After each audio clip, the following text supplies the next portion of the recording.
സകല ലോകത്തിന്റെ രാജാവും എന്റെ കർത്താവുമായ നമ്മുടെ ദൈവം വാഴ്ത്തപ്പെട്ടു.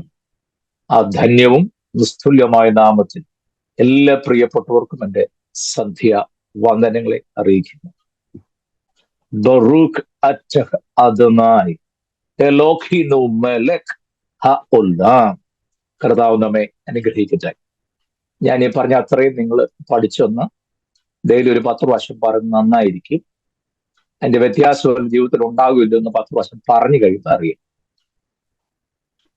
നമ്മള് ദൈവത്തെ വാഴ്ത്തുക എന്ന് പറഞ്ഞാൽ നമുക്കൊരു ഗുണമുണ്ട്. നമ്മൾ ഈ ഷോർട്ട് കട്ട് കണ്ടുപിടിക്കുന്നത് വളരെ മിടുക്കല.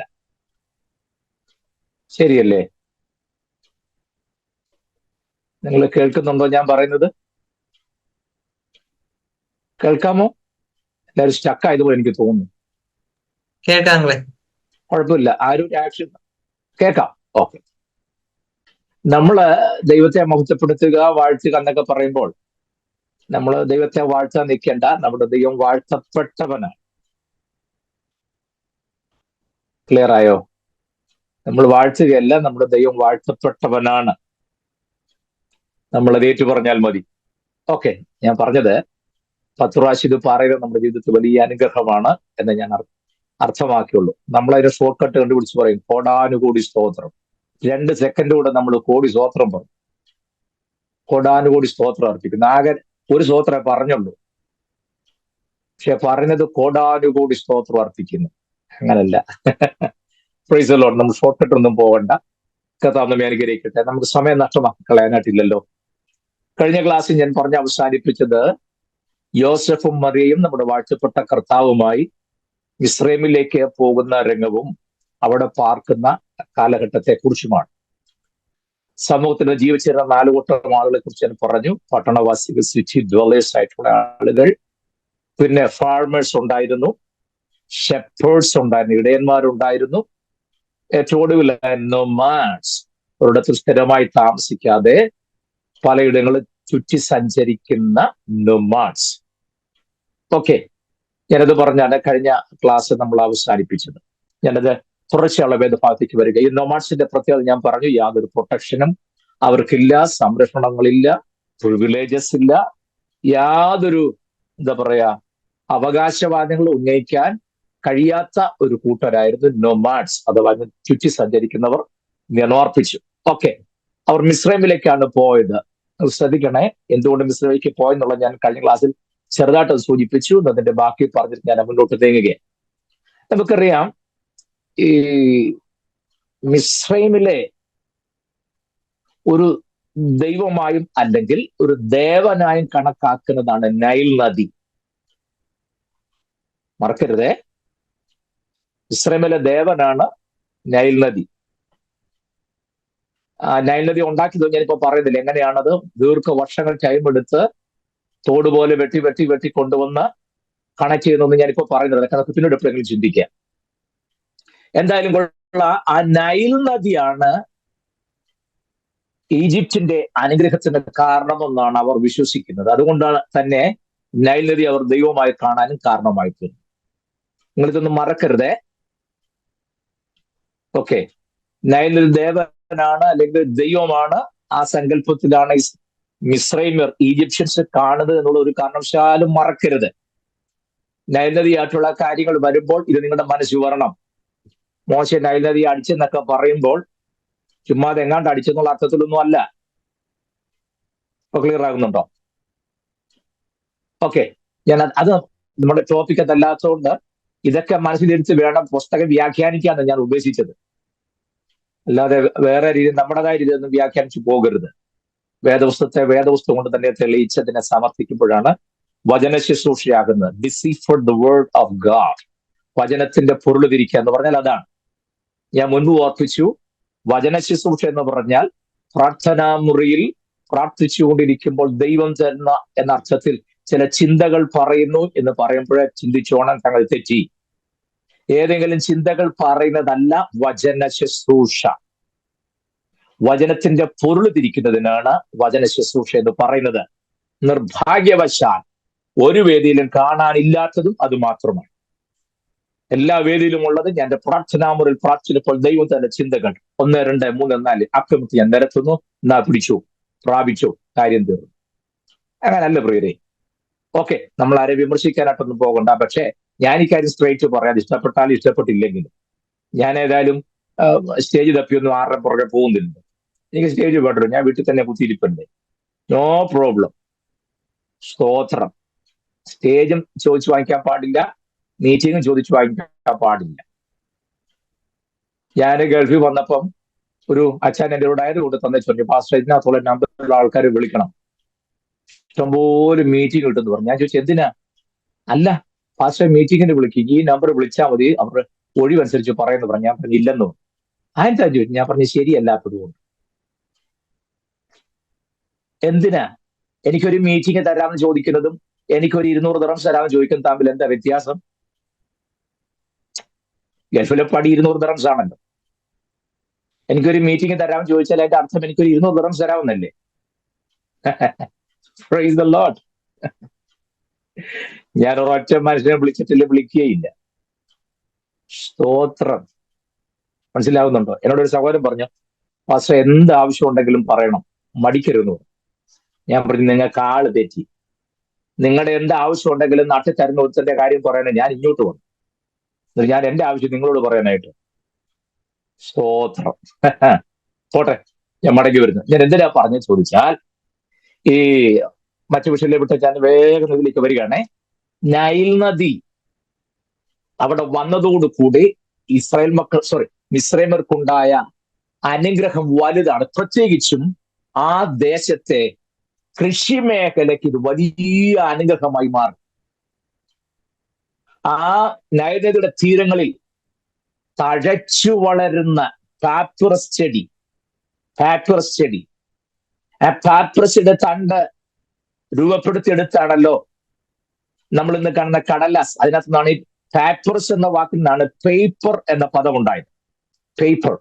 പാപ്പിറസ് ചെടിയിൽ നിന്നും ഈ നമ്മൾ നാടൻ മലയാള ഭാഷ പറഞ്ഞ കടലാസ് ഉണ്ടാക്കുന്നത് കൊണ്ടാണ് അതിന് പേപ്പർ എന്ന പേരുന്നത്. പാപ്പിറസ് എന്നുണ്ടായത് കൊണ്ടാണ് പേപ്പർ എന്ന പദം ഉണ്ടായത്. ഓക്കെ, അപ്പോൾ നൈലയുടെ തീരങ്ങളിൽ ഇഷ്ടംപോലെ ഈ പാപ്പിറസ് ചെടികൾ തഴച്ചു വളരാൻ തുടങ്ങി. സംസ്കാരങ്ങൾ, ഈജിപ്ഷ്യൻ സിവിലൈസേഷൻ, ഞാൻ പറഞ്ഞു സംസ്കാരം ഉണ്ടാകുന്നത് ആളുകൾ ഒരുമിച്ച് കൂടി പാർക്കുമ്പോഴാണ്. നൊമാഡ്സ് ആയിട്ടും ഇങ്ങനെ അല്ലെങ്കിൽ ഷെപ്പേഴ്സിനെ പോലെ ഒരു ദേശത്ത് സ്ഥിരത താമസമില്ലാതെ പോകുന്നിടത്ത് ഒരിക്കലും ഒരു കൾച്ചർ, സിവിലൈസേഷൻ, സംസ്കാരങ്ങളൊന്നും ഉണ്ടാവുകയില്ല എന്ന് കഴിഞ്ഞ ക്ലാസ്സിൽ പറഞ്ഞതുകൊണ്ട് ഞാൻ ആവർത്തിക്കുന്നില്ല. ഏതായാലും കൊള്ളാം, സിവിലൈസേഷൻ ഈജിപ്തിൽ ഉണ്ടായി. നിങ്ങൾ മറക്കരുത്, കർത്താവ് യോസഫും മേരിയും മിസ്രൈമിൽ പോയി താമസിച്ച കാര്യവും ഞാൻ ഈ പറഞ്ഞു വരുന്നത്. അപ്പൊ ആ സിറ്റുവേഷൻ നിങ്ങളുടെ മനസ്സിൽ പറഞ്ഞു, അവിടുത്തെ സിറ്റുവേഷൻ എങ്ങനെയാണ്, അവിടുത്തെ കൾച്ചർ എന്താണ്, അവിടുത്തെ സിവിലൈസേഷൻ എന്താണ്, അതൊക്കെ പിടികിട്ടാൻ വേണ്ടി ഞാൻ ഈ പറഞ്ഞത്. അല്ലെങ്കിൽ എനിക്ക് പെട്ടെന്ന് അടുത്ത പോയിന്റിലേക്ക് പോയാൽ മതി. അത് പറയാൻ ഞാൻ ഇത്രയും വിശദമാക്കുന്നതൊന്നും മറന്നു പോകരുത്. അപ്പൊ അവിടെയുള്ള ആളുകളുടെ മനസ്സിൽ തീരുമാനമുണ്ടായി. വേറൊന്നുമല്ല, എന്തെന്നറിയാമോ? ഈ ഈജിപ്തിന്റെ വടക്കേ ഭാഗത്ത് ഒരു കൂട്ടം ആൾക്കാർ താമസിക്കുന്നു. ആരാണ്? പാലസ്റ്റീൻസ് അല്ലേ? അവിടെ താമസിക്കുന്നുണ്ട്. ഇവര് തീരുമാനിച്ച അവരുമായിട്ട് യാതൊരു ബന്ധവും വേണ്ട, ഒരു ബന്ധവും വേണ്ട. വടക്കൻ ദേശത്ത് താമസിക്കുന്നവരുമായിട്ട് യാതൊരു സഹകരണവും വേണ്ട. ഏതാ തീരുമാനിച്ചു? അതങ്ങനെ തന്നെയായിരുന്നു. മാത്രമല്ല, ഈജിപ്റ്റ് എന്ന് പറഞ്ഞാൽ അന്നേക്കാലത്ത് ഏത് ക്രിമിനൽസിലും വന്ന് താമസിക്കാൻ പറ്റുന്ന ഒരു സേഫ് പ്ലേസ് ആണ്. അതിന്റെ കാരണം ഞാൻ ഇപ്പൊ പറയുന്നില്ല, അത് നമുക്ക് പിന്നീട് ചിന്തിക്കാം. ഞാൻ ആ പോയിന്റ് മാത്രം ഞാൻ അടുത്ത പോയിന്റിലേക്ക് വരിക. അപ്പം എന്തുകൊണ്ടും ഏതുകൊണ്ടും ഒരു സുരക്ഷിത താവളം എന്ന നിലയിൽ ഈജിപ്തിനെയാണ് ആളുകൾ കണ്ടിരുന്നത്. അതുകൊണ്ട് തന്നെയാണ് യോസഫും മറിയയും താൽക്കാലിക രക്ഷയ്ക്കായി ഈജിപ്തിലേക്ക് പോകാനും കാരണം. മനസ്സിലാകുന്നുണ്ട്? ഏകദേശം 4 വർഷത്തോളമാണ് ഈജിപ്തിൽ അവർ താമസിച്ചത്. എന്തിന് ഈജിപ്തിൽ താമസിച്ചു അല്ലെങ്കിൽ മിസ്രൈമിൽ താമസിച്ചു എന്നുള്ളത് ഞാൻ മത്തായി 2:15 വാക്യം ഉദ്ധരിച്ചുകൊണ്ട് നിങ്ങളോട് പറഞ്ഞിരുന്നു. മിസ്രൈമിൽ ഞാൻ പുത്രനെ മടക്കി വരുത്തുന്നുള്ള പ്രവചന നിവർത്തിക്കായി അത് സംഭവിച്ചു എന്നുള്ള കാര്യം മറന്നു പോകരുത്. ഏതാണ്ട് 4 വർഷത്തോളം അവര് ഈജിപ്തിൽ താമസിച്ചു. ആ 4 വർഷം അവിടെ താമസിച്ചു കഴിഞ്ഞപ്പോൾ ഇവിടെ ഭരിച്ചുകൊണ്ടിരുന്ന ഹേരോദാവ് മരിച്ചെന്നുള്ള അറിവ് കിട്ടി. ഹേരോദ രാജാവല്ല, പക്ഷെ അവരെ ഭരിക്കുന്ന മെയിൻ പവറായ റോമൻസിന് കാശ് കൊടുത്ത രാജപദവി വാങ്ങിച്ചെടുത്ത കക്ഷിയായിരുന്നു ഹേരോദ്. മറക്കരുത്. ആ ഹേരോദ് മരിച്ചു എന്ന അറിവ് കിട്ടി. പകരം അർഖെലിയോസ് രാജാവായി. ഹെരോദാവ് മരിച്ചു, പകരം ആര് രാജാവായി? അർഖെലിയോസ് ആണ് ഇപ്പോൾ രാജാവായി വാഴുന്നെന്ന് അറിവ് കിട്ടി. ഹെരോദിന്റെ മരണം അതിക്രൂരമായ മരണമായിരുന്നു. പറഞ്ഞാൽ വളരെ നീചമായ നിലയിൽ, നൂൽ ബന്ധമില്ലാതെ ശരീരത്തിൽ ഒരു നൂൽ വസ്ത്രം തൊടാൻ പറ്റാത്ത രീതിയിൽ അപമാനിക്കപ്പെട്ടാണ് ഹെരോദാവ് മരിക്കുന്നത്. ഞാൻ അത്രയും പറഞ്ഞ ഭാഗം വിടുന്നു. അത് അത്ര വിശദീകരിക്കുന്ന അത്ര നല്ല അല്ലാത്തതുകൊണ്ടാണ്. നമുക്ക് നല്ല കാര്യം പറഞ്ഞാൽ മതിയല്ലോ. അത്ര നികഷ്ടവും നീചമായ നിലയിലാണ് ഹെരോദാവിന്റെ മരണം എന്ന് മാത്രം നിങ്ങൾ ഓർത്താൽ മതി. അത്ര അപമാനിക്കപ്പെട്ട നീചമായ നികൃഷ്ടമായ ഒരു മരണം ഹെരോദാവിനുണ്ടായി. പക്ഷേ ഹെരോദാവ് മരിക്കുന്നതിന്റെ വേറൊരു കാര്യം പ്ലാൻ ചെയ്തായിരുന്നു. ഹെരോദാവിന്റെ മകനായ അന്റിപ്പാസിനെ എന്ത് ചെയ്യണം? രാജാവാക്കണം. നേരത്തെ പറഞ്ഞതെല്ലാം ഉറപ്പിച്ചായിരുന്നു. അപ്പൊ മാത്രമല്ല, താൻ മരിക്കുന്ന അന്ന് നാഷണൽ ഡേ സെലിബ്രേഷൻ ആയിരിക്കണം. മരണത്തിന്റെ ഒരു സെലിബ്രേഷൻ തന്നെ അന്ന് നടത്തണം. യാതൊരു കാരണവശാലും അത് ചെയ്യാതിരിക്കരുത്. മാത്രമല്ല, പരീശന്മാരെ മുഴുവനും വരുത്തി അവരെ കൊന്നുകളയണം. ഇതൊക്കെയായിരുന്നു ഹെരോദാവ് നേരത്തെ പ്ലാൻ ചെയ്തത്. പക്ഷെ ഒരു കുഞ്ഞുങ്ങളും ഹെരോദാവ് ജീവിച്ചിരിക്കുന്നവർ പറഞ്ഞ് ഒരു കാര്യവും ചെയ്തില്ല. അന്റിപ്പാസ്, തന്റെ മകൻ അന്റിപ്പാസിനെ രാജാവ് ആക്കിയില്ല, നാഷണൽ ഡേയും സെലിബ്രേറ്റ് ചെയ്തില്ല, ആരെയും തല്ലിക്കൊന്നുമില്ല, ഒന്നും ചെയ്തില്ല. പക്ഷേ അർഖെലിയോസ് എന്നറിയാമോ, അഗസ്റ്റസ് കൈസരുമായി നല്ലൊരു ബന്ധം, കണക്ഷൻ മെയിൻറ്റെയിൻ ചെയ്യുന്നുണ്ടായിരുന്നു. റോമൻ കൈസേഴ്സ് ആണല്ലോ ഇവരെ ഭരിക്കുന്നത്. അഗസ്റ്റസ് കൈസരുമായി നല്ലൊരു ബന്ധം അർഖെലിയോസ് മെയിൻറ്റെയിൻ ചെയ്തു. അതിന്റെ ഫലമായി എന്നറിയാമോ, 3000-ഓളം യഹൂദന്മാരെ പ്രത്യേകം ക്ഷണിച്ചു വരുത്തിട്ട് അവരെ കൊന്നുകളഞ്ഞു. ആര്? അർഖെലിയോസ്. 3000 യഹൂദന്മാരെ ക്ഷണിച്ചു വരുത്തിയിട്ട് ഇൻവിറ്റേഷൻ കിട്ടിയ സന്തോഷത്തിൽ ചെന്ന യഹൂദന്മാരെ 3000 എണ്ണത്തിനെ കൊന്നുകളഞ്ഞു. നിങ്ങൾ ഈ സംഖ്യകളൊന്നും മറക്കരുതേ. അതൊക്കെ മുന്നോട്ടുള്ള പഠനത്തിൽ വരുമ്പോൾ ഇതൊക്കെ ആവശ്യമായിട്ട് വരും. അല്ല, ഞാൻ വെറുതെ കെട്ടുകഥ പറഞ്ഞു പോവല്ല. സ്തോത്രം. കണ്ടോ, അർഖെലിയോസ് എന്ത് ചെയ്തു? 3000 ക്ഷണിച്ചു വരുത്തപ്പെട്ട യഹൂദന്മാരെ കൊന്നുകളഞ്ഞു. ഈ വിവരം റോമിൽ അറിഞ്ഞു. റോമൻ ഗവൺമെന്റ് ആണല്ലോ ഇവനെ രാജാവാക്കി ആക്കി വെച്ചിരിക്കുന്നത്. റോമിൽ അറിഞ്ഞു ഇങ്ങനത്തെ ഒരു സംഭവം നടന്നു. 3000 യഹൂദന്മാരെ കൊന്നുകളഞ്ഞു. ഈ റോം അവരുടെ നിയമമൊക്കെ വളരെ റിജിഡ് ആണെങ്കിലും സമൂഹത്തിന് ഒരു ഇഷ്യൂ ഉണ്ടാകുന്ന സാഹചര്യം ഒരിക്കലും അവർ സമ്മതിക്കുന്നതാണ്. പാക്സ് റൊമാന എന്ന് പറഞ്ഞ റോമൻ പീസ്. കർത്താവിന്റെ ക്രൂശീകരണം പോലെ ഒരു പ്രശ്നം ഒഴിവാക്കാൻ വേണ്ടി പീലാത്തോസ് പറഞ്ഞു, ഇനി എന്നാ ഒരു കാര്യം ചെയ്യും, കൊണ്ട് ക്രൂശിച്ചു എന്ന് പറഞ്ഞ് കൈ കഴുകിയതുപോലെ അങ്ങനെ. കാരണം പബ്ലിക്കിന്റെ ഒരു ഇഷ്യൂ ഉണ്ടാകാതെ എപ്പോഴും അതിനെ കെയർഫുള്ളായി സൂക്ഷിക്കുന്ന കൂട്ടരായിരുന്നു റോമൻ ഗവൺമെന്റും റോമൻ ജനതയും. പബ്ലിക്കിനോട് ഒരു പ്രശ്നം ഉണ്ടാകാതെ എപ്പോഴും ഒരു ഇഷ്യൂ ഉണ്ടായാൽ അതിനെ എങ്ങനെ മെയിൻറ്റെയിൻ ചെയ്യണമെന്ന് വളരെ തന്ത്രപരമായി സൂക്ഷിക്കുന്ന ആളുകളാണ്. ഇവിടെ ഇപ്പൊ സംഭവിച്ചു നോക്കൂ. 3000 യഹൂദന്മാരെ കൊന്നു കളഞ്ഞെന്ന് അറിഞ്ഞപ്പോൾ ന്യൂട്രൽ റോമിൽ ഇവർ അറിഞ്ഞപ്പോഴത്തേക്ക് എന്ത് ചെയ്തു? അറസ്റ്റ് ചെയ്ത് കൊണ്ടുവരാൻ പറഞ്ഞു. ആരെ? അർഖെലിയോസിനെ. അവന് മനസ്സിലായി അവിടെ ചെന്നാൽ ഉറപ്പായിട്ട് ഇവന്റെ തല പോവും. അർഖെലിയോസ് എന്തറിയാമോ, ഒരു കുഞ്ഞുങ്ങൾ അറിയാതെ അവിടെ ഓടി, സിംഹാസനം എല്ലാം വിട്ട് ചിറങ്ങി ഓടി ഒരു ഗുഹയ്ക്കകത്ത് എന്ന് കയറിയിരുന്നു. ആ ഗുഹയ്ക്കകത്ത് ഇരുന്ന് ചത്തു. മരിച്ചെന്ന് പറഞ്ഞതിനേക്കാൾ നല്ലതാണ്. അത്രയും സാഹിത്യ ഭാഷയിൽ പോകാതെ ആ ഗുഹയ്ക്കകത്ത് ഇരുന്ന് ചത്തു. ആര്? അർഖെലിയോസ്. സ്തോത്രം. നിങ്ങൾ സിറ്റുവേഷൻ മറക്കരുത്. ഞാൻ കർത്താവിന്റെ കാര്യത്തിലേക്ക് മടങ്ങി വരിക. നോക്കേ, ഏകദേശം യോസഫ്, മറിയ, കർത്താവ് ഏകദേശം 80 കിലോമീറ്ററോളം നടന്നാണ് അവര് ഈ ഹെരോദാവ് മരിച്ചു, അർഖെലിയോസ് രാജാവായി. അർഖെലിയോസ് ഇപ്പോൾ പുറത്താക്കപ്പെട്ടു എന്നറിഞ്ഞപ്പോൾ, നിങ്ങൾ സിറ്റുവേഷൻ മറക്കരുത്, യോസഫ്, മറിയ അവർ രണ്ടുപേരും വാഴ്ത്തപ്പെട്ട കർത്താവുമായി 80 കിലോമീറ്ററോളം മൈൽ നടന്ന് എവിടെത്തി? നസ്രത്തിലെത്തി. നസ്രത്ത്, ആ പേര് നിങ്ങൾ വിടരുത്. ഗലീലയിലുള്ള നസ്രത്തിലെത്തി. ഈ ഗലീൽ എന്ന വാക്കിന്റെ അർത്ഥം കറക്കം എന്ന കറക്കം. അതിനകത്ത് തന്നെ കടന്ന് വട്ടം കറങ്ങുക. അതാണ് ഈ ഗലീലയുടെ ഒരു പ്രശ്നം. ഒരു ഉദ്ധാരണമില്ലാത്ത, ഒരു പ്രോഗ്രസ് ഇല്ലാത്ത, ഒരു നന്മയുടെ വഴിയില്ലാത്ത, ഒരു ഉയർച്ചയില്ലാത്ത, ഒരു ശുഭതയില്ലാത്ത സ്ഥലമാണ് അത് ഗാലിലി. ആ ഗലീലയിലെ ഒരു ഒഴിഞ്ഞ കോണ് പോലെ കാണുന്ന സ്ഥലമാണ് നസ്രേത്ത്. ആ പദവും നിങ്ങൾ വിട്ടുകളയരുത്, നസ്രേത്ത്. അവിടെ വന്നു. എന്ത് സംഭവിച്ചെന്നറിയാമോ?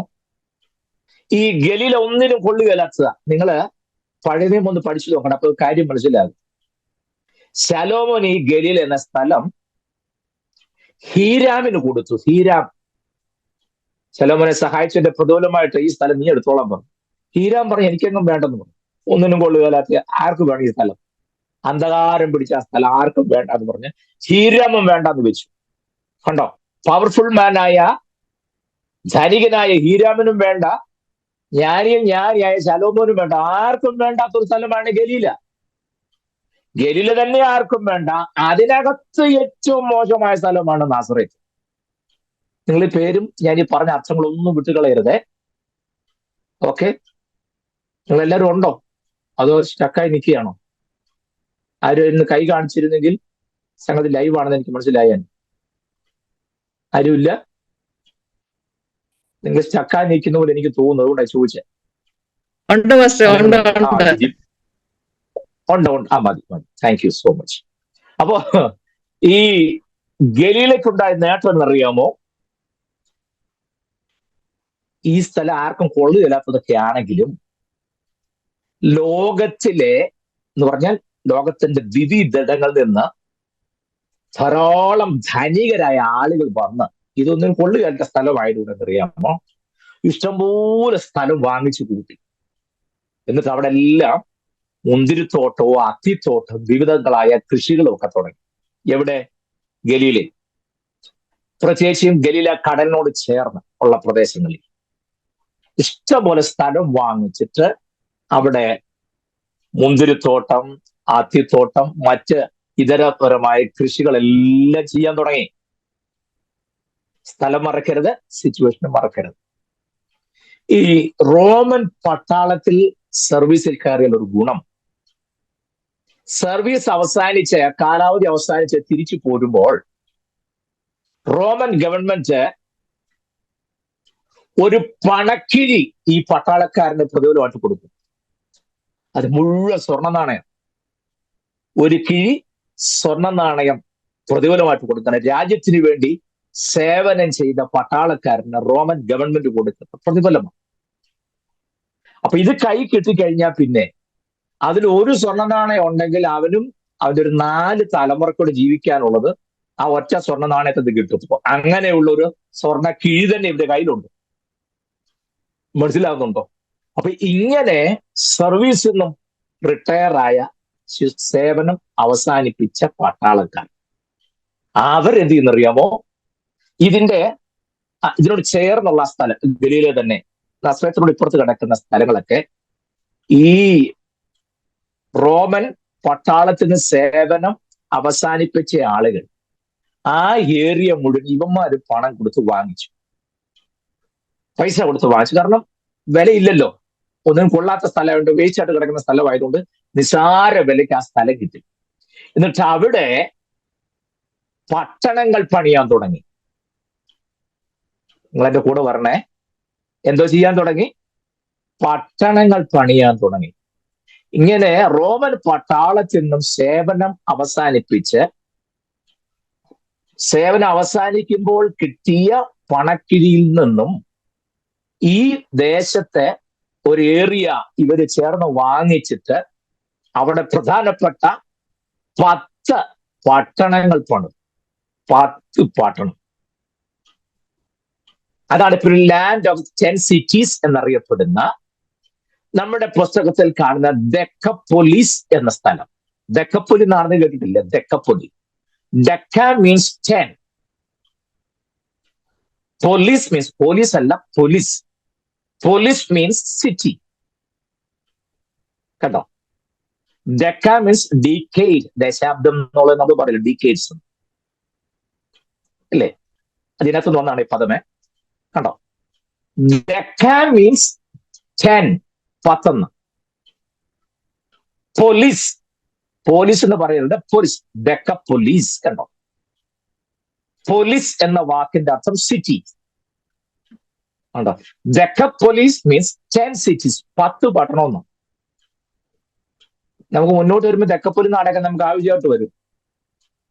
അപ്പൊ ഈ ചരിത്രം ഒന്നും അറിയാതെ കണ്ടോ, നീ കാണാത്ത ചില ദേശങ്ങൾ, ചില പട്ടണങ്ങൾ നീ കൈവശമാക്കാൻ പോകുന്നത് ദൂതൊന്നും പറഞ്ഞേക്കരുത്. സ്വോത്രം. ഇതെങ്ങനെ ഉണ്ടാകുന്ന ആദ്യം അറിയണം. എന്താ വെച്ചാൽ പറയാം, നമുക്ക് പിന്നെ എന്ത് കിട്ടിയാലും എല്ലാം വാഗ്ദത്തമായത് കാരണം അങ്ങനെ കിടക്കില്ലേ. സ്വോത്രം. നിങ്ങൾ അബദ്ധം പറ്റരുതേ. ഞാൻ അതിനാണ് ഇതിന്റെ ബാക്ക്ഗ്രൗണ്ട് കംപ്ലീറ്റ്ലി പറഞ്ഞു വരുന്നത്. ഇതെല്ലാം അറിഞ്ഞിരുന്നേക്ക് നിങ്ങൾ പുസ്തകം വായിക്കുമ്പോൾ നിങ്ങൾ തമ്പുരാൻ ഇതൊക്കെ ഇങ്ങനെയാണോ കിടന്നതെന്ന്. സ്വോത്രം. പോട്ടെ, ഞാൻ മടങ്ങി വരുന്നു. അപ്പോ ഈ ഗലീലയുടെ ഈ തെക്ക് കിഴക്കായിട്ടാണ് ഈ ഡെക്കപ്പൊലി നാട്. ഡെക്ക മീൻസ് 10, പോലീസ് മീൻസ് പട്ടണം. ഡെക്കപ്പൊലീസ് മീൻസ് 10 പട്ടണങ്ങൾ എന്നാണ്. മറക്കരുത്, കൃത്യമായി അത് നോട്ട് ചെയ്ത് വെക്കണം. നമ്മുടെ പഠനത്തിൽ വളരെ ഇന്നോവേറ്റീവ് ആയിട്ടുള്ള ഒരു ഏരിയ ആണത്. കർത്താവ് അവിടെ പോയത് എന്തിനാണ്, എന്ത് ഉദ്ദേശത്തിൽ പോയി, ഇതെവിടാണ് ഡെക്കപ്പൊലി? അത് ഗലീലയിലാണ്. നസ്രേത്ത് നമ്മൾ കണ്ടു. തെക്ക് കിഴക്ക് സ്ഥലമാണ് ഏത്? ഡെക്കപ്പൊലിസ്. ഇതൊക്കെ നമ്മൾ മറന്നു പോകരുത്. ഇതെല്ലാം ഇസ്രായേലിലാണ്, എങ്ങാണ്ടാണെന്ന് മാത്രം പറഞ്ഞു പോകാതെ ആ ഏരിയ ഒക്കെ നമ്മുടെ മനസ്സിലുണ്ടാകണം. സമയം കിട്ടുമ്പോൾ വേദപുസ്തകം വായിക്കുന്നതിന്റെ കൂടെ തന്നെ ഏറ്റവും പുറകെ കൊടുത്തിരിക്കുന്ന മാപ്പ് ചുമ്മാ എടുത്ത് നോക്കിയിട്ട് ഇത് ഈ പറഞ്ഞ ഏരിയ എവിടേക്കാണെന്ന് കണ്ടുവെക്കുന്നത് നല്ലതാണ്. ഞാൻ ഒരിക്കൽ ഓർപ്പിച്ചിരുന്നു, ഈ geographical study it is very important. വേദപുസ്തകം പഠിക്കുമ്പോൾ ഭൂമിശാസ്ത്രപരമായ അറിവ് നമുക്ക് വളരെ അത്യന്താപേക്ഷിതമാണ്. ഇല്ലാന്നുണ്ടെങ്കിൽ ഞാൻ ഇന്നാളെ എടുത്ത് കാണിച്ചായിരുന്നല്ലോ യോനയുടെ കാര്യമൊക്കെ. ഇന്റർനാഷണൽ ബ്ലണ്ടേഴ്സ് അല്ലേ പറയുന്നത്. ചുമ്മാ അത് യോന ഇട്ടുകൊണ്ട് കൊല്ലാക്കൊല ചെയ്യുക, അങ്ങനൊന്നും സംഭവമില്ല. സ്വോത്രം. പോട്ടെ, ഞാൻ മടങ്ങി വരുന്നു. അപ്പൊ ഈ 10 പട്ടണങ്ങൾ പണിതപ്പോൾ ലാർജ് സ്കെയിലിൽ അവിടെ കൺസ്ട്രക്ഷൻ നടക്കുക. കാരണം 1, 2 പട്ടണമല്ല, 10 എണ്ണമാണ് പണിയുന്നല്ലേ. അപ്പൊ ലാർജ് സ്കെയിൽ കൺസ്ട്രക്ഷൻ നടക്കുക. അപ്പൊ ഈ പട്ടണത്തിന്റെ പണിക്ക് വളരെ സ്കിൽഡ് ആയിട്ടുള്ള എന്താ പറയുക, മേസൺസ് വേണം, കാർപ്പന്റേഴ്സ്, ആശാരിമാർ വേണം. ഇവരെല്ലാം ഉണ്ടെങ്കിലേ പറ്റുള്ളൂ. നിങ്ങൾക്കറിയാമോ, ഗ്രീസിൽ നിന്നുമാണ് ആശാരിമാരെ മേസൺസിനൊക്കെ കൂടെ കൊണ്ടുവന്നത്. ആശാരിമാര് ഗ്രീസിൽ നിന്നും ആശാരിമാരെയൊക്കെ കൊണ്ടുവന്നു. നിങ്ങൾ അതിപ്പോ അത്ര ഓർത്തിരിക്കണം. ഞാൻ ഇതിന് ഇടയ്ക്ക് കയറി ഈ ഗ്രീസിൽ നിന്ന് ആശാരിമാരെ കൊണ്ടുവന്നുള്ളത് പിന്നീട് മുന്നോട്ട് പഠിച്ചു പോകുന്നൊക്കെ പിടി കിട്ടും. ഇതിനായിരുന്നു അന്ന് ഈ ആശാരിമാരുടെ കാര്യം പറഞ്ഞത്. ഇപ്പം നിങ്ങൾക്കൊന്നും മനസ്സിലാവുകയല്ല. ഇത്ര ഓർത്താൽ മതി, ഗ്രീസിൽ നിന്ന് ആശാരിമാര് വന്നെന്ന് മാത്രം ഓർത്താൽ മതി. സ്തോത്രം. വളരെ സ്കിൽഡ് ആയിട്ടുള്ള, എന്താ മലയാളം പറയാം, നല്ല എഫിഷ്യന്റ് എന്നുള്ളതും മലയാളം അല്ലല്ലോ, വിദഗ്ധരായിട്ടുള്ള, യെസ് അതായിരിക്കും കുറച്ചുകൂടെ കറക്റ്റ് പറഞ്ഞു. വളരെ വിദഗ്ധരായിട്ടുള്ള, വൈഭവമുള്ള നല്ല ആശാരിമാരെ ഇതിന്റെ പണികൾക്കായി കൊണ്ടുവന്നു. അതിൽ ഗ്രീസിൽ നിന്നുമാണ് നല്ലൊരു കൂട്ടം ആൾക്കാർ വന്നത്. അപ്പോൾ ഈ പണികൾക്ക് ആവശ്യമായ റോ മെറ്റീരിയൽസ് കൊണ്ടുവന്ന ആൾക്കാരാണ് ഫിനീഷ്യൻസ്. ഫൊയ്നീഷ്യക്കാരി സ്ത്രീയെക്കുറിച്ചൊക്കെ പുസ്തകത്തിൽ പറയുന്നില്ലേ. ഫൊയ്നീഷ്യൻസിന് എന്താ ഇവിടെ കണക്ഷൻ? നിങ്ങൾ ന്യായമായിട്ട് ചിന്തിച്ചുകൊണ്ട് നമ്മൾ ആര് ചിന്തിച്ചല്ലേ. ഇതെങ്ങനെയാണ് ഇവർക്ക് ഇവിടെ ഒക്കെ ആയിട്ട് കണക്ഷൻ വന്നെന്ന് അറിയണ്ടേ. ഈ പട്ടണത്തിന്റെ പണികൾക്ക് ആവശ്യമായ റോ മെറ്റീരിയൽസ് കൊണ്ടുവന്നത് ഈ ഫിനീഷ്യൻസ് ആണ്, മറക്കരുത്. മാത്രവുമല്ല, ഈ ആശാരിമാരും മേസൺസും മാത്രമല്ല, ബാക്കി അതിനേക്കാൾ താണ ലെവൽ ഒരുപാട് പണികൾ കിടപ്പുണ്ടല്ലോ. ആ പണികൾ ചെയ്യാൻ വേണ്ടിയിട്ട് ആൾക്കാരെ കൊണ്ടത് എത്യോപ്യയിൽ നിന്നാണ്. ആ എത്യോപ്യയിലെ സൈറേനിയ എന്ന് പറയുന്ന സ്ഥലത്ത് നിന്നാണ് മറ്റു പണികൾക്ക് ആവശ്യമായ ചെറിയ ചെറിയ മറ്റു പണികൾക്ക് ധാരാളം ആൾക്കാരെ കൊണ്ടത്. എത്യോപ്യയിലെ സൈറേനിയ, മലയാളത്തിൽ കുറേന എന്ന് നിങ്ങൾ വായിച്ചിട്ടില്ലേ? കുറേനക്കാരനായ ശിമോൻ, കുറേന എത്യോപ്യയിൽ നിന്ന്. ഞാൻ ഇംഗ്ലീഷ് പറഞ്ഞ മാത്രമല്ല, സൈറേൻ ഇംഗ്ലീഷ് പറഞ്ഞെന്നല്ലേ ഉള്ളൂ. അവിടെ നിന്നുമാണ് ആൾക്കാരെ കൊണ്ടുവന്നത്. ഇതെല്ലാം നമുക്ക് ആവശ്യമുള്ളതാണ്. സ്വോത്രം. നമുക്ക് രക്തം ജയം ഗ്ലോറി മാത്രം പറഞ്ഞു പോയാൽ പോരാ. ഇത് മനസ്സിലാക്കിയിട്ട് സമയമുണ്ടെങ്കിൽ രക്തജയം പറഞ്ഞാൽ മതി. അത് പറഞ്ഞില്ലെന്നെങ്കിൽ കർത്താവ് നമ്മളെ കൈവിടുവൊന്നുമില്ല. വചനം ഗ്രഹിക്കുന്നുണ്ടെന്ന് പറഞ്ഞാൽ കർത്താവിന് അത് മതി. സ്തോത്രം. കണ്ടോ? അപ്പൊ ദക്കപ്പൊലി എന്ന ഈ പട്ടണം ഇറ്റ് ഇസ് വെരി ഇമ്പോർട്ടന്റ്. അതിന്റെ construction that is also very important. അതിന് വന്ന ആളുകൾ ആശാരിമാരും മേസൺസിനൊക്കെ ഗ്രീസിൽ നിന്ന് കൊണ്ടുവന്നു. റോ മെറ്റീരിയൽസ് എവിടെ നിന്ന് വന്നു? ഫിനീഷ്യൻസ് ആണ് അതവിടെ കൊണ്ടുവന്നത്. മറ്റ് സാധാരണ പണികൾക്കായി ധാരാളം ആൾക്കാരെ എവിടുന്ന് കൊണ്ടുവന്നു? എത്യോപ്യയിലെ സൈറേനിയയിൽ നിന്നും കൊണ്ടുവന്നു. ഇപ്പോൾ ഗലീലിലെ മുഴുവനും ഇഷ്ടംപോലെ ആൾക്കാരെ കൊണ്ട് നിറഞ്ഞു. മുമ്പ് ആർക്കും വേണ്ടാതെ കിടന്നൊരു സ്ഥലം ഇപ്പം ഗലീലില് ലോകത്തിന്റെ പല രാജ്യങ്ങളിൽ നിന്നുള്ള ആൾക്കാർ വന്ന് ഏക്കർ കണക്കിന് സ്ഥലം വാങ്ങിച്ച് മുന്തിരിത്തോട്ടം, അത്തിത്തോട്ടം, മറ്റിതര കൃഷികൾ ഒക്കെ ചെയ്യുന്നു. റോമ ഗവൺമെന്റ് വേണ്ടി സേവനം ചെയ്ത് സേവനത്തിന് വിരമിച്ച ആളുകൾക്ക് പാരിതോഷികമായി കിട്ടിയ സ്വർണ പണക്കിഴിയിൽ നിന്നും കുറെ പേര് ചേർന്ന് തെക്കിഴക്കൻ സ്ഥലങ്ങൾ വാങ്ങിച്ചവിടെ 10 പട്ടണങ്ങൾ പണിതു. Land of 10 cities. അതാണ് വേദപുസ്തകത്തിലെ ദക്കപ്പൊലിസ് എന്ന പേരിൽ അറിയപ്പെടുന്ന ദക്കപ്പൊലി നാട്. ആ ദക്കപ്പൊലി നാടിന്റെ കൺസ്ട്രക്ഷന് വേണ്ടി ആളുകൾ എവിടെ നിന്ന് വന്നു എന്നുള്ളത് ഞാൻ ഓർപ്പിച്ചു. മെയ്സൺസും ആശാരിമാരെയൊക്കെ കൂടുതലും ഗ്രീസിൽ നിന്ന് കൊണ്ടുവന്നു. ആ പണികൾക്ക് ആവശ്യമായ റോ മെറ്റീരിയൽസ് എത്തിച്ചതാരാണ്? ഫിനീഷ്യൻസ് ആണ്. അത് മറക്കരുത്. മറ്റു ഇതര പണികൾക്ക് വേണ്ടി ആളുകളെ കൊണ്ടത് എത്യോപ്യയിൽ നിന്നായിരുന്നു. എത്യോപ്യയിലെ സൈറേനി എന്നറിയപ്പെടുന്നത്, അല്ലെങ്കിൽ മലയാളത്തിൽ ഖുറേന എന്നറിയപ്പെടുന്ന സ്ഥലത്ത് നിന്നാണ്. അങ്ങനെ ചില നാളുകൾ കഴിഞ്ഞപ്പോൾ ആ ഗലീല മുഴുവനും ആൾക്കാരെ കൊണ്ടുവന്നു. ചുരുക്കി പറഞ്ഞാൽ നാനാ വിഭാഗത്തിൽപ്പെട്ട ആൾക്കാരല്ലേ ഇപ്പോൾ അവിടെ വന്ന് താമസിക്കാൻ തുടങ്ങിയത് കൊണ്ട് ഈ ഗലീലയ്ക്ക് വന്ന പേരാണ് ജാതികളുടെ ഗലീല. കണ്ടോ? എത്യോപ്യൻസ് വന്നു, മറ്റുള്ളവർ വന്നു, ഗ്രീക്കുകാർ വന്നു, ഫിനീഷ്യൻസ് വന്നു. ഇവരെല്ലാവരും വന്നു ഇപ്പൊ അവിടെ താമസിക്കാൻ തുടങ്ങിയപ്പം നമ്മൾ ചുരുക്കി പറഞ്ഞാൽ അവിടത്തുകാരില്ല. മറ്റു ദേശത്തെ ആൾക്കാരാണ് ഇപ്പൊ കൂടുതലും അവിടെ ഗലീലിലുള്ളത്. ഇപ്പൊ നമ്മൾ പെരുമ്പാവൂർ പോയി നിന്നാൽ എങ്ങനെ ഇരിക്കും? പെരുമ്പാവൂർ വരെ കാണാനല്ലോ, മുഴുവൻ ബംഗാളികളും ബീഹാറികളും ആൾക്കാരല്ലേ ഉള്ളൂ. പണിക്ക് വന്നത് ഇപ്പൊ ഏകദേശം പെരുമ്പാവൂർ അവരുടെ കൈ കിട്ടിയതുപോലെ അല്ലേ? നിങ്ങൾ പെരുമ്പാവൂർ ചെല്ലണം. ബംഗാളികളുടെ മാർക്കറ്റ്, ബംഗാളികളുടെ കടകള്, ബംഗാളികളുടെ ഹോട്ടൽസ്, സർവ്വ ഇതും പെരുമ്പാവൂർ ഏതാണ്ട് 3/4 ഭാഗവും ഇപ്പൊ അവരുടെ കയ്യിലായി. ഞാൻ ഉദാഹരണം പറയുന്നത് മാത്രമേ. എന്ന് പറഞ്ഞതുപോലെ ഗലീല മുഴുവനും പല ജാതികളെ കൊണ്ട് നിറഞ്ഞു. ഗലീല അതുകൊണ്ട് ജാതികളുടെ പട്ടണം എന്ന പേരിൽ അറിയപ്പെടാൻ തുടങ്ങി. എന്ന് പറഞ്ഞ ഏറ്റവും മോശമായ ഒരു പ്രൊവിൻസായി ഗലീല മാറി എന്നുള്ളതാണ് നമ്മൾ മനസ്സിലാക്കേണ്ട കാര്യം. ഈ പ്രൊവിൻസ് ഞാൻ മുമ്പ് പറഞ്ഞല്ലോ, ഇപ്പൊ എല്ലാവരും ഒന്ന് താമസിക്കാൻ തുടങ്ങി. കാശുള്ള ഒരു സ്ഥലം വാങ്ങിച്ച് കൃഷി തോട്ടങ്ങളൊക്കെ ഉണ്ടാക്കിയത് കൊണ്ട് അതിന് വ്യത്യാസമൊക്കെ ഉണ്ടായെങ്കിലും ഈ പറയപ്പെട്ട ദക്കപ്പൊലി ആണെങ്കിലും ശരി, അവിടെ അത്രയും വ്യത്യാസമുണ്ട്. പക്ഷെ ഒരു പ്രയോജനവുമില്ലാത്ത ഇത്രയെല്ലാം ഡെവലപ്മെന്റ്സ് ദക്കപ്പൊലി നാട്ടിൽ ഉണ്ടായിട്ടും ഒരു വ്യത്യാസമില്ലാത്ത ഒരു സ്ഥലത്തിന്റെ പേരാണ് നസ്രേത്ത്. നസ്രേത്ത്, നസ്രൈൻ എന്ന പദത്തിന്റെ അർത്ഥം, നസ്രൈനി എന്ന പദത്തിന്റെ അർത്ഥം, അല്ലെങ്കിൽ നസ്രത്ത് എന്ന വാക്കിന്റെ അർത്ഥം ഡെസ്പിക്കബിൾ എന്നാണ്. ഡെസ്പിക്കബിൾ എന്ന് പറഞ്ഞാൽ ഏറ്റവും എന്താ പറയാ, നിന്ദ്യമായ, ഏറ്റവും നിഷിദ്ധമായ, തൊട്ടുകൂടാൻ പാടില്ലാത്ത എന്ന് പറഞ്ഞാൽ അവരെക്കാൾ താണവര് പിന്നെ ഇല്ല. അങ്ങനെയുള്ള സ്ഥലമാണ് അത് നസ്രത്ത്. ചുമ്മാ അതാണോ പറഞ്ഞു നസ്രത്ത് എന്ന് വല്ല ഗുണം ഉണ്ടാവുമോ നീ പറഞ്ഞു? ഗലീൽ ഒന്നിനും കൊള്ളാതിരുന്ന, ഹീരാമിന് വേണ്ടാതിരുന്ന, ശലോമന് വേണ്ട ഗലീലെ പോലും വ്യത്യാസം. ഗലീല പ്രൊവിൻസിലെ പല സ്ഥലങ്ങളും ഡെവലപ്മെന്റ്സ് ആയിട്ടും ഒരു പ്രയോജനത്തെ സ്ഥലം ഏതാണ്? നസ്രത്ത. അപ്പൊ ഇനിയിപ്പോ നസ്രത്ത് നോക്കിയിരുന്ന വല്ല ഗുണമുണ്ട്? അതാ ചോദിച്ചത്, നസ്രത്ത് നിന്ന് വല്ല നന്മയും വരുമോ എന്ന് ചോദിക്കാൻ കാര്യം. നസ്രത്ത് എന്ന വാക്കിന്റെ അർത്ഥം ഡെസ്പിക്കബിൾ, നിന്ദ്യമായ, നികൃഷ്ടമായ, നിഷിദ്ധമായ, തൊട്ടുകൂടാൻ പാടില്ലാത്ത. അത് പറഞ്ഞാൽ അവരെക്കാൾ കാണാൻ ഒരു ലോകത്തിലില്ല.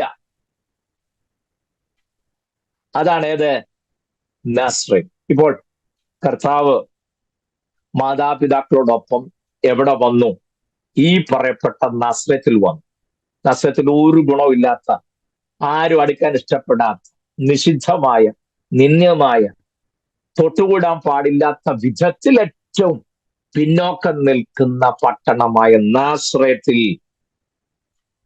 യോസഫും മേരിയും നമ്മുടെ വാഴ്ത്തപ്പെട്ട കർത്താവുമായി അവിടെ വന്നു.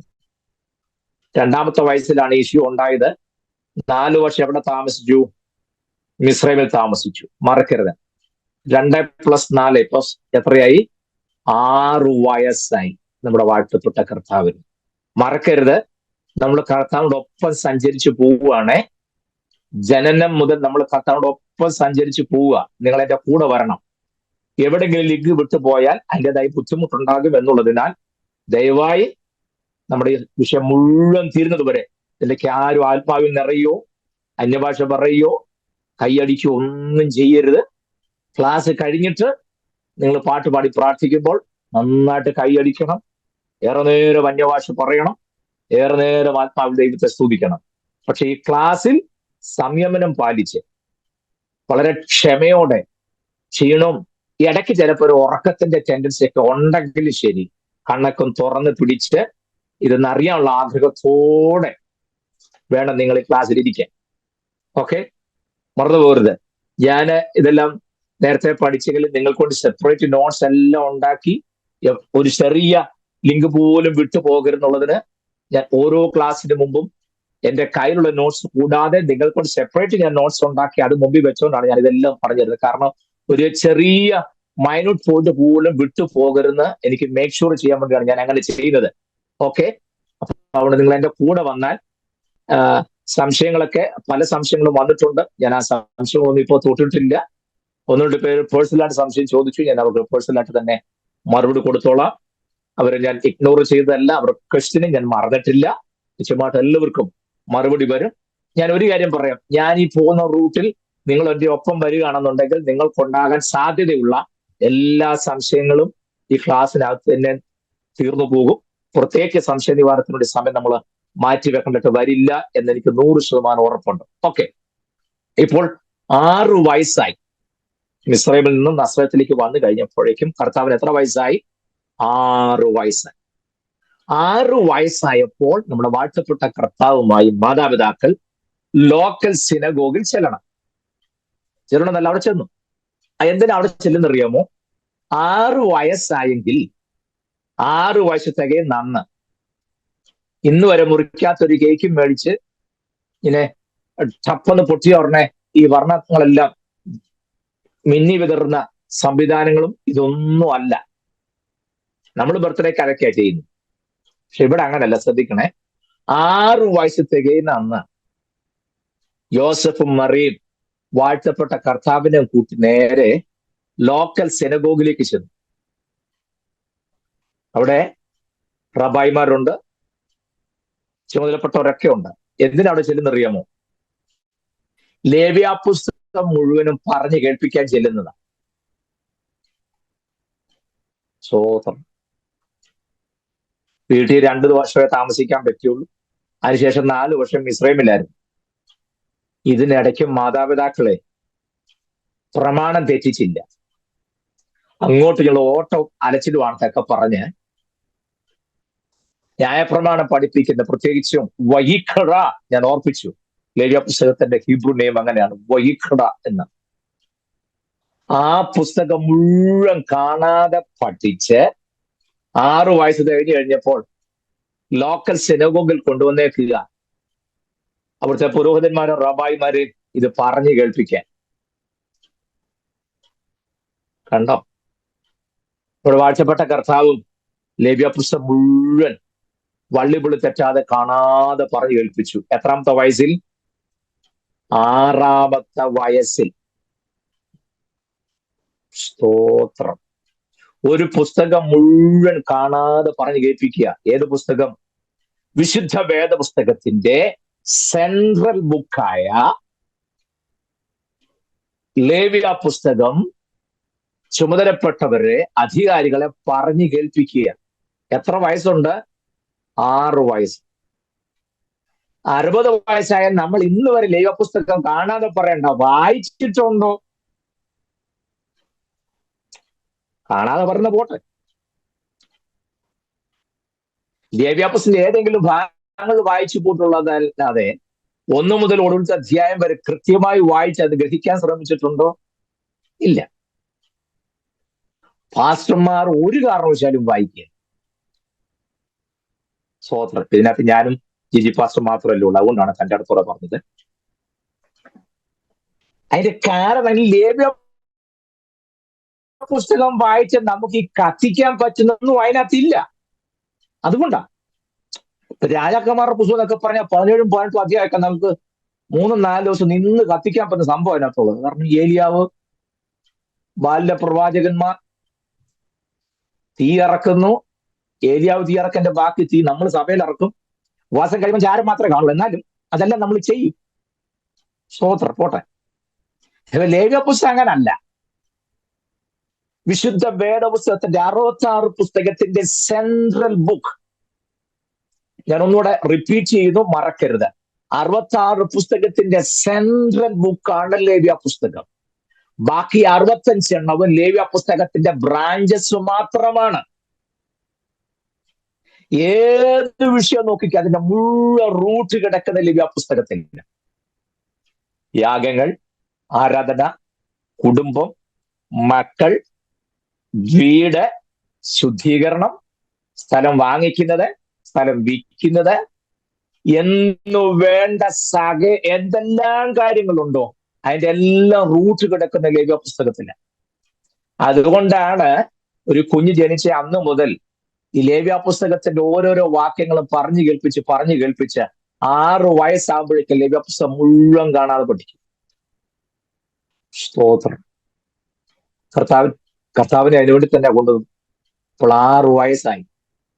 ലേവ്യ പുസ്തകം പറഞ്ഞു കേൾപ്പിക്കാൻ വന്നേക്ക് കൃത്യമായി പറഞ്ഞു കേൾപ്പിച്ചു. നമ്മുടെ കർത്താവ് വെറുതെ ഇങ്ങനെ ലേവ്യ പുസ്തകം മാത്രം പറഞ്ഞു കേൾപ്പിക്കുക എന്നുള്ളതല്ല. മനസ്സിലായ? കർത്താവിനെ റാബായി, ഗുരു എന്നല്ലേ വിളിച്ചത്. ഒരു റാബായി ആകണമെന്നുണ്ടെങ്കിൽ, ഞാൻ പിന്നീട് വിശുദ്ധ വാക്കുകളിൽ ഇപ്പോഴും കയറി പറയാം, മുമ്പ് ഞാൻ പറഞ്ഞിട്ടുണ്ടെന്നാണ് എന്റെ വിശ്വാസം. ഉണ്ടെങ്കിൽ ഇല്ലെങ്കിൽ നമ്മൾ ആവർത്തിക്കുക. ജനിച്ച അന്നു മുതൽ തുടർമാനമായി 30 വർഷം, 30ാമത്തെ വയസ്സുവരെ കൃത്യമായി തിരുവെട്ട് പഠിക്കുന്ന ഒരാൾക്ക് മാത്രമേ റാബായി ആകാൻ പറ്റൂ. റാബായി. അതിൽ തന്നെ ആ റാബായിമാര് തന്നെ സ്മിഖ ഉള്ള റാബായി എന്ന് പറഞ്ഞാൽ ദാറ്റ് ഈസ് ഡിഫറൻസ്. അത് അതിന്റെയും ടോപ്പില. സ്മിഖ ഉള്ള റാബായിമാർക്ക് മാത്രമേ ഇതിനകത്ത് എന്തെങ്കിലും തിരുത്തല് വേണ്ടി വന്നാൽ ചെയ്യാൻ നോക്കൂ. മനസ്സിലാകുന്നുണ്ടോ? ഇതിനകത്ത് എന്തെങ്കിലും കാര്യം കൂട്ടിച്ചേർക്കുകയോ തിരുത്തുകയോ ചെയ്യാൻ റൈറ്റ് ഉള്ളത് സ്മിഖ, ആ പദവിയുള്ള റാബായിമാർക്ക് മാത്രമേ പറ്റൂ. ഉദാഹരണം പറയാം, നമുക്ക് പിന്നെ പഠിക്കാനുള്ളൂ. ഇപ്പോഴാണ് ഞാൻ നിങ്ങളുടെ ആശങ്ക മാറ്റേണ്ടെങ്കിൽ പറയുകയാണ്. കർത്താവ് ചോദിച്ചു, തിരുവെഴുത്ത് എന്ത് പറയുന്നു? അതിനെ പോലെ പറയുന്നു. കർത്താവ് പറഞ്ഞു, ഞാനോ നിങ്ങളോട്. കേട്ടോ, അല്പം അഡീഷണൽ ആയിട്ട് കൂട്ടിച്ചേർക്കുക. ഞാനോ നിങ്ങളോട് പറയുന്നു. കണ്ടോ? എന്ന് പറഞ്ഞാൽ അങ്ങനെ ചേർക്കാൻ റൈറ്റ് ഉള്ള റാബായി എന്ന് പറഞ്ഞാൽ സ്മിഖ ഉള്ള റാബായിസ്. ഞാൻ പിന്നീട് പറഞ്ഞോളാം. അപ്പൊ ഞാൻ ഈ ഭാഗം ഒന്ന് പറയട്ടെ. അപ്പോൾ 6ാമത്തെ വയസ്സിൽ ദേവാലയത്തിൽ സിനഗോഗിൽ വന്ന് ലേവ്യ പുസ്തകം മുഴുവൻ നല്ല ഭംഗിയായിട്ട് കാണാതെ പറഞ്ഞു കേൾപ്പിച്ചു. സ്തോത്രം. അവിടെ കൊണ്ട് കാര്യം തീർന്നില്ല. 6ാമത്തെ വയസ്സ് മുതൽ 12ാമത്തെ വയസ്സ് വരെയുള്ള ഭാഗം. അപ്പൊ 6ാമത്തെ വയസ്സിൽ ഈ ലേവ്യ പുസ്തകം പറഞ്ഞ് കേൾപ്പിച്ചതോടുകൂടെ ആദ്യത്തെ കടമ്പ പാസ്സായി എന്നതിനർത്ഥം. മനസ്സിലാവുന്നുണ്ടോ? ആദ്യത്തെ കടമ്പ പാസ്സായി. റാബായി ആകാനുള്ളതിന്റെ ആദ്യത്തെ ബിഗിനിങ് സ്റ്റേജ് പാസ്സായി. അടുത്ത സ്റ്റേജിലേക്ക് കയറുക. അതിന് പറഞ്ഞ പേരാണ് ബെയ്ത് സേഫർ എന്നാ പറയുക. Bayt safer. ബെയ്ത് സേഫർ എന്ന് പറഞ്ഞാൽ 6ാമത്തെ വയസ്സിൽ ലേവ്യ പുസ്തകം മുഴുവൻ കാണാതെ പറഞ്ഞ് കേൾപ്പിച്ചു. സിനഗോഗിൽ ചെന്ന് അത് അവർ അംഗീകരിച്ചു. അടുത്ത ഭാഗത്തേക്ക് പ്രവേശിക്കുക. 6-ാമത്തെ വയസ്സ് മുതൽ 12-ാമത്തെ വയസ്സ് വരെയുള്ള അടുത്ത പഠനം.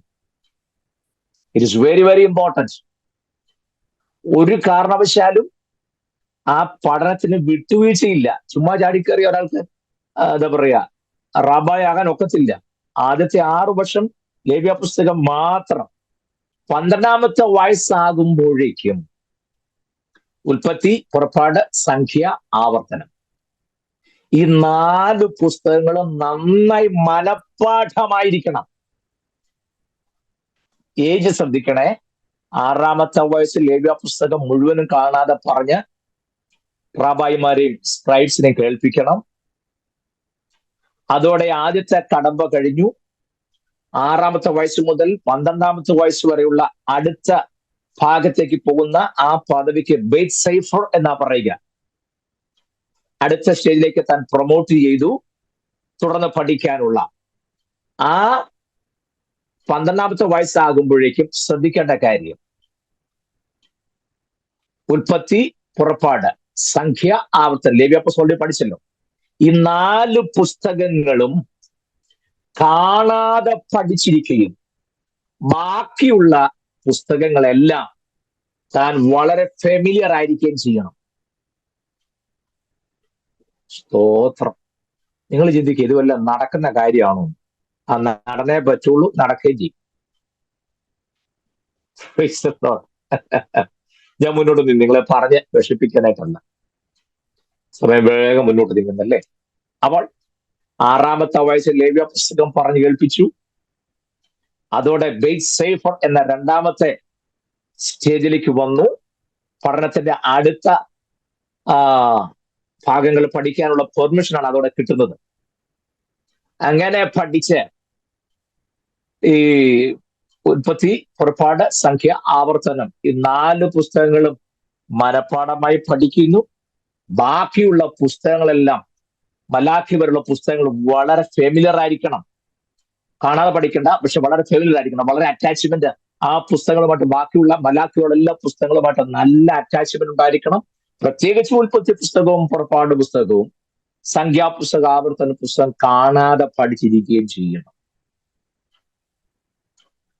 കണ്ടോ? ചെറിയ കാര്യമാണോ? ശോധന. എല്ലാരും പോയോ? ആരുടെയും വീഡിയോ കാണുന്നില്ല. ജോമൻ ബ്രദറുണ്ട്, രാജാനുണ്ട് അല്ലേ. ബാക്കി എല്ലാരും വെള്ളം കുടിക്കാനും പരിപ്പ് തിന്നാനും ഒക്കെ ആയിട്ട് പോയതായിരിക്കാം. Okay, no problem. ഞാൻ മടങ്ങി വരുന്നു. അപ്പോൾ ബെയ്ത് സൈഫർ എന്ന ആ പദവിയിലേക്ക് വന്നു. ബെയ്ത് സൈഫർ പാസ്സായാൽ, അത് പാസ്സാകുന്ന രംഗമാണ്. എങ്ങനെ? ഉൽപ്പത്തി, പുറപ്പാട്, സംഖ്യ, ആവർത്തനം, ഈ പുസ്തകം നന്നായി തെറ്റുകൂടാതെ പറഞ്ഞ് കേൾപ്പിച്ചാൽ മാത്രമേ ഈ 2-ാമത്തെ കടമ്പ പാസ്സാകൂ. മറക്കരുതേ, ബെയ്ത് സൈഫർ പാസ്സാകും. പാസ്സായി കഴിഞ്ഞാൽ അടുത്ത പദവിയാണ് ബെയ്ത് തൽമൂദ്. കണ്ടോ? ബെയ്ത് തൽമൂദ് എന്ന് പറഞ്ഞാൽ തൽമൂദുകളുടെ പഠനം ആരംഭിക്കും. മിഡ്രാഷ്, മിഷ്ന, ജെറുസലേം തൽമൂദ്, ബാബിലോൺ തൽമൂദ്, ഇത് 4ഉമാണ് പിന്നോടുള്ള പഠന വിഷയം. ചിന്തിക്കാൻ പറ്റുകയല്ല. 12-ാമത്തെ വയസ്സിൽ ബെയ്ത് സൈഫർ പദവി പാസ്സായി ബെയ്ത് തൽമൂദിലേക്ക് വരണമെങ്കിൽ തന്നെ ഇപ്പൊ ടോട്ടൽ 5 പുസ്തകം കാണാൻ പഠിക്കണം. 5 കാണാൻ പഠിച്ചാൽ മാത്രം പോരാ, ബാക്കി മലാഖികളുടെ എല്ലാ പുസ്തകങ്ങളുമായിട്ട് നല്ല ഫെമിലിയർ ആയിരിക്കണം താൻ. നല്ല അടുത്ത പരിചയം ഉണ്ടായിരിക്കണം. അതുപോലെ ഹൃദിസ്ഥമാക്കിയിരിക്കണം. എങ്കിൽ മാത്രമേ ആ ടെസ്റ്റ് പാസ്സാകാനൂ. സ്തോത്രം. അങ്ങനെ അത് പഠിച്ച് ബെയ്ത് സൈഫർ പാസ്സായി കഴിഞ്ഞാൽ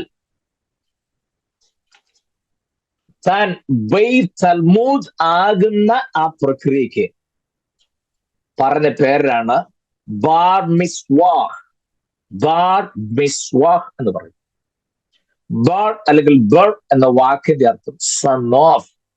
മിറ്റ്സ്വ എന്ന വാക്കിന്റെ അർത്ഥം ദ ലോ എന്ന ലോ. ബാർ മിസ്വ എന്ന് പറഞ്ഞ സൺ ഓഫ് ലോ എന്നാണ് അർത്ഥം. മറക്കരുത്, സൺ ഓഫ് ദ ലോ, ന്യായപ്രമാണത്തിന്റെ പുത്രൻ എന്ന പദവി. ബാർ മിസ്വ എന്നാണ് എന്താ പറയുന്നത്, താൻ തൽമൂദ് എന്ന പദവിയിലേക്ക് വരുമ്പോൾ ആ പ്രോസസ് അല്ലെങ്കിൽ അതിനെ വിളിക്കുന്ന പേരാണ് ബാർ മിസ്വ. ബാർ മിസ്വ. ബർ എന്ന വാക്കിന്റെ അർത്ഥം സൺ ഓഫ് എന്നാണ്. Son of. മിറ്റ്സ്വ എന്ന വാക്കിന്റെ അർത്ഥം ദ ലോ എന്നാണ്. The law. ബാർ മിറ്റ്സ്വ എന്ന വാക്കിന്റെ സൺ ഓഫ് ലോ എന്നാണ്. നിങ്ങള് ബർത്തിമായി എന്ന് കേട്ടിട്ടില്ലേ? Bartimaeus. Bur means son of. ആര്? തിമായി. തിമായിയുടെ മകനായ ബർത്തിമായി. കണ്ടോ? ബർത്തിമായി മീൻസ് സൺ ഓഫ് തിമായി എന്നാണ്. ബർ യോന, യോഹന്നാന്റെ മകനായ ശിമോനെ. കണ്ടോ? നിങ്ങൾ വായിക്കുന്നില്ലേ? ബർ യോന ശിമോനെ. കണ്ടോ? യോഹന്നാന്റെ മകനായ ശിമോനെ എന്നാണ്. ബർ മീൻസ് സൺ ഓഫ്. ബർ എന്ന പദം കണ്ടാൽ നിങ്ങൾ മനസ്സിലാക്കണം, സൺ ഓഫ്. സൺ ഓഫ് എന്നാണ് ആ പദത്തിന്റെ അർത്ഥം. ബർ മിറ്റ്സ്വാഹ് എന്ന് പറഞ്ഞാൽ സൺ ഓഫ് ദി ലോ, ന്യായപ്രമാണത്തിന്റെ സന്തതി എന്നാണ് ആ പദത്തിന്റെ അർത്ഥം. മറന്നു പോകരുത്. 12ാമത്തെ വയസ്സാകുമ്പോഴേക്ക് ഞാൻ വീണ്ടും ആവർത്തിക്കുന്നു, ഉൽപ്പത്തി പുസ്തകം, പുറപ്പാട് പുസ്തകം, സംഖ്യാപുസ്തകം, ആവർത്തന പുസ്തകം, ഇത് മുഴുവനും നന്നായി കാണാതെ പഠിച്ച് എന്താ പറയാ, റബായിമാരെയും ശാസ്ത്രിമാരെയും പറഞ്ഞു കേൾപ്പിക്കണം. അപ്പോൾ മാത്രമാണ് അടുത്ത ബാർ മിസ്വാഹ് ആകാൻ പറ്റൂ. എന്ത്?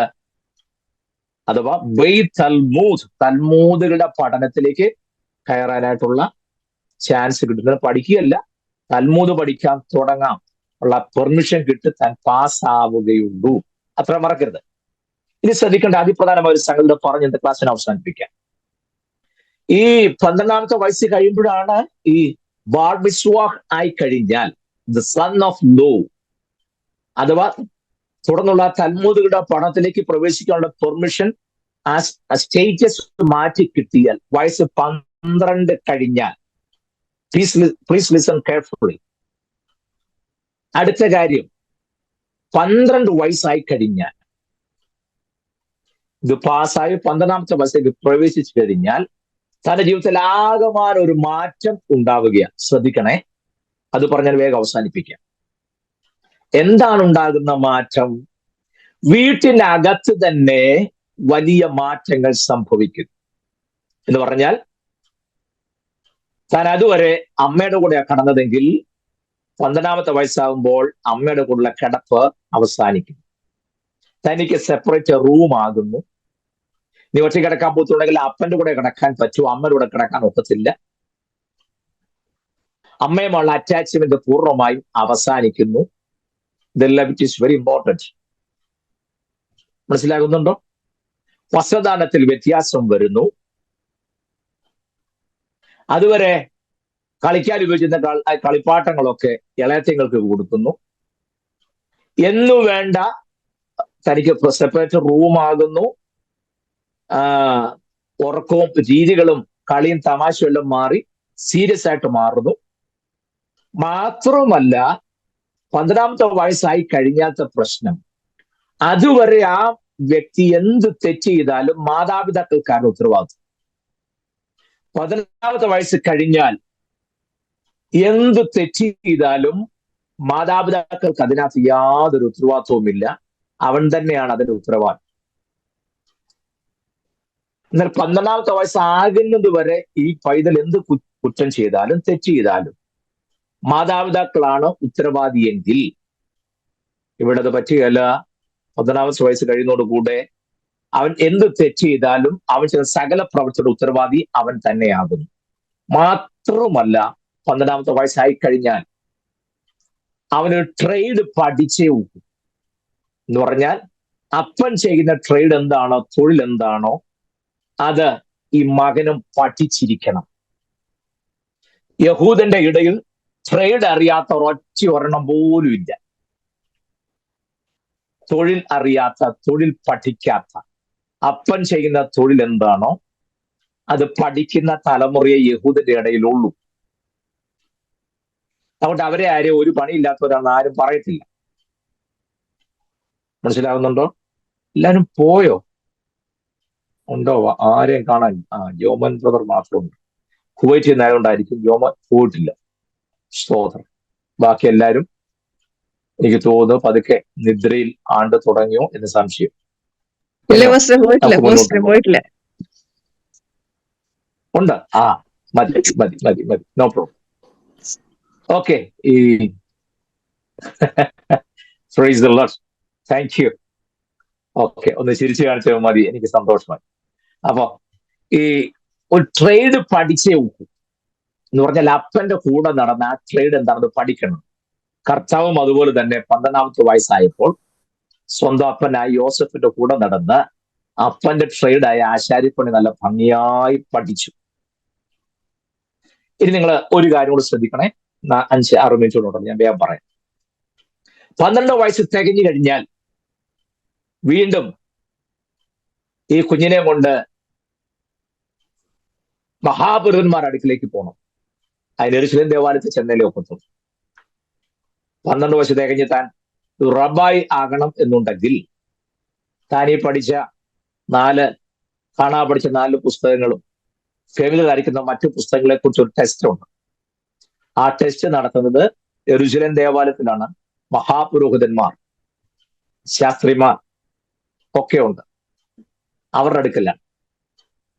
അപ്പോൾ അന്ന് നമ്മുടെ വാഴ്ത്തപ്പെട്ട നിങ്ങൾ ഒരു കാര്യം ചെയ്യാമോ? പെട്ടെന്ന് ഒരു വേദഭാഗം വായിക്കാമോ? സമയം പോയെങ്കിലും എടുക്കാമോ? ലൂക്കോസ് സുവിശേഷം 2-ാം അധ്യായം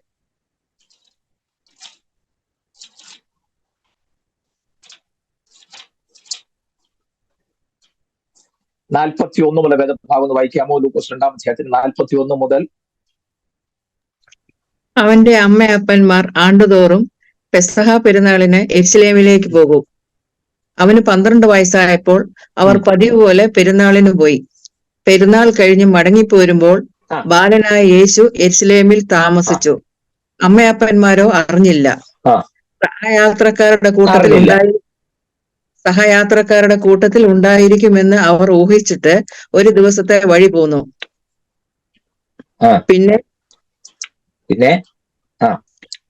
പിന്നെ അവനെ ബന്ധുക്കളുടെയും പരിചയക്കാരുടെ ഇടയിൽ തിരഞ്ഞു. കാണാഞ്ഞിട്ട് അവനെ അന്വേഷിച്ചുകൊണ്ട് യെരൂശലേമിലേക്ക് മടങ്ങിപ്പോയി. 3 നാൾ കഴിഞ്ഞ ശേഷം അവൻ ദേവാലയത്തിൽ ഉപദേഷ്ടാക്കന്മാരുടെ നടുവിൽ ഇരിക്കുന്നതും അവരുടെ ഉപദേശം കേൾക്കുകയും അവരോട് ചോദിക്കുകയും ചെയ്യുന്നത് കണ്ടു. അവന്റെ വാക്ക് കേട്ടവർക്കെല്ലാം അവന്റെ വിവേകത്തിലും ഉത്തരങ്ങളിലും വിസ്മയം തോന്നി.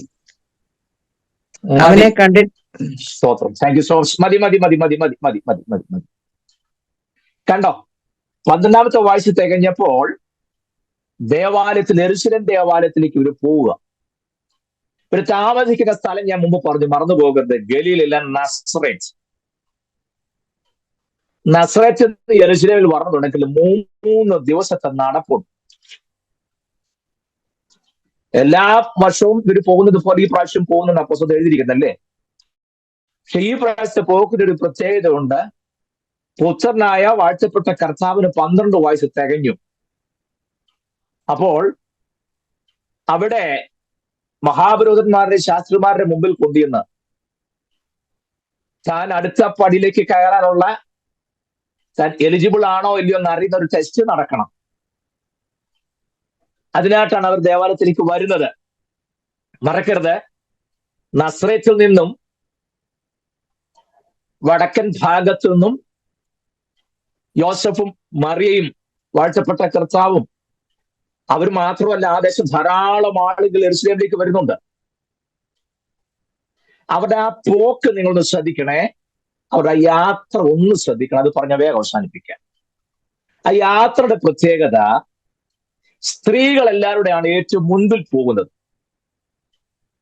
കാരണം ഈ 3 ദിവസം യാത്ര ഉള്ളത് കൊണ്ട് ഓരോ ദിവസവും ഇവർക്ക് താമസിക്കാനുള്ള ടെന്റ് അത് ഈ സ്ത്രീകളാണ് ചുമക്കുന്നത്. അവരുടെ കയ്യില് ടെന്റിന്റെ സാധനങ്ങളൊക്കെ ഇരിക്കുന്നത്. ടെന്റും ഈറ്റബിൾ ഐറ്റംസ്, ഫുഡിന് വേണ്ടുന്ന സാധനങ്ങളും അവരുടെ കൈവശമാണ്. ആണുങ്ങൾ ഇങ്ങനെ വർത്തമാനമൊക്കെ പറഞ്ഞ് ആടി തൂങ്ങി പുറകെ വരികയുള്ളൂ. അപ്പൊ ഈ സ്ത്രീകളാണ് തലക്കിൽ പോകുന്നത്. വീട്ടിൽ നിന്ന് ഇറങ്ങി അവർ യാത്ര ചെയ്ത് ഒരു 15 മൈൽ നടന്ന് കഴിയുമ്പോൾ അവർ സ്റ്റോപ്പ് ചെയ്യും. 15 മൈൽ നടന്നിട്ട് അവർ നിൽക്കും. എന്നിട്ട് അവിടെ ടെന്റ് അടിക്കും. എന്നിട്ട് നല്ല ശുദ്ധമായ വെള്ളം എവിടെയാ ഉള്ളത് അവർ കണ്ടുപിടിച്ച് വെള്ളമൊക്കെ ശേഖരിച്ചുകൊണ്ട് വന്ന് ആഹാര സാധനങ്ങൾ കൊണ്ട് നന്നായിട്ട് ഫുഡൊക്കെ പാകം ചെയ്ത് കഴിച്ച് അവിടെ വിശ്രമിക്കും. പിറ്റേ ദിവസം വീണ്ടും ഇതുപോലെ തന്നെ സഹോദരിമാർ തന്നെ ഈ ടെന്റിന് സാധനങ്ങളായിട്ട് മുമ്പ് യാത്ര പോകും. അന്ന് രണ്ടാമത്തെ ദിവസം ഇതുപോലെ തന്നെ. അങ്ങനെ 3 ദിവസം യാത്ര ചെയ്താണ് യെരൂശലേം ദേവാലയത്തിൽ എത്തുക. ഇത് മറക്കരുതേ. അങ്ങനെ വാഴ്ത്തപ്പെട്ട കർത്താവിനെയും കൊണ്ട് 3 ദിവസം വഴിദൂരം സ്ട്രൈറ്റ് വരാൻ ഒക്കാതെ ശമര്യയിൽ കയറാതെ യോർദാന്റെ കിഴക്കേ ഭാഗത്തൂടെ ശമരിൽ നിന്നോട് കയറുക എന്നൊക്കെ ഞാൻ നേരത്തെ പറഞ്ഞു, ഇനി റിപ്പീറ്റ് ചെയ്യാൻ ടൈമില്ല. യോർദാന്റെ കിഴക്കേ ഭാഗത്തൂടെ വന്ന് കയറി അവരങ്ങനെ യെരൂശലേമിൽ വന്ന് പെസഹ പെരുന്നാളിന് പങ്കെടുത്ത് അതിനുശേഷം മടങ്ങിപ്പോവാ.